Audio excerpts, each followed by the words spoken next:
মার্কিন president Joe Biden ও বাংলাদেশের অন্তর্বর্তী সরকারের প্রধান উপদেষ্টা ডক্টর মোহাম্মদ ইউনূসের বৈঠক নিয়ে একটি রিড আউট প্রকাশ করেছে হোয়াইট হাউস। বাংলাদেশ সময় মঙ্গলবার রাত ৯টায় নিউ ইয়র্কে জাতিসংঘ সদর দফতরে বৈঠকটি অনুষ্ঠিত হয়। হোয়াইট হাউসের প্রেস বিজ্ঞপ্তিতে বলা হয়, সম্প্রতি বাংলাদেশের অন্তর্বর্তী সরকারের প্রধান উপদেষ্টা হিসেবে নিযুক্ত হওয়ায় অভিনন্দন জানাতে প্রেসিডেন্ট জো বাইডেন আজ ডক্টর মোহাম্মদ ইউনূসের সঙ্গে বৈঠক করেছেন। এতে উভয় নেতা যুক্তরাষ্ট্র ও বাংলাদেশের মধ্যে ঘনিষ্ঠ এবং অংশীদারিত্বের বিষয়টি নিশ্চিত করেছেন, যার ভিত্তি অভিন্ন গণতান্ত্রিক মূল্যবোধ এবং উভয় দেশের জনগণের মধ্যে একটি শক্তিশালী বন্ধন।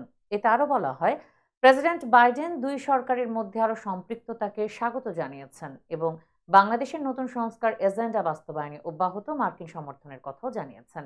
এ বৈঠকের বিষয়ে প্রধান উপদেষ্টা ডক্টর ইউনূসের প্রেস উইং থেকে জানানো হয়েছে, বাংলাদেশ এবং ডক্টর ইউনূসের অন্তর্বর্তীকালীন সরকারের প্রতি পূর্ণ সহযোগিতার আশ্বাস দিয়েছেন মার্কিন প্রেসিডেন্ট জো বাইডেন। এছাড়া দেশ পুনর্গঠনে তার সরকার জোরালোভাবে কাজ করে যাচ্ছে এবং এজন্য যুক্তরাষ্ট্রের সহযোগিতা দরকার হতে পারে বলে প্রেসিডেন্ট বাইডেনকে জানিয়েছেন ডক্টর ইউনূস। প্রতিবেদনটি পাঠিয়েছেন millennium TV representative great merchant এবং রোজলিন।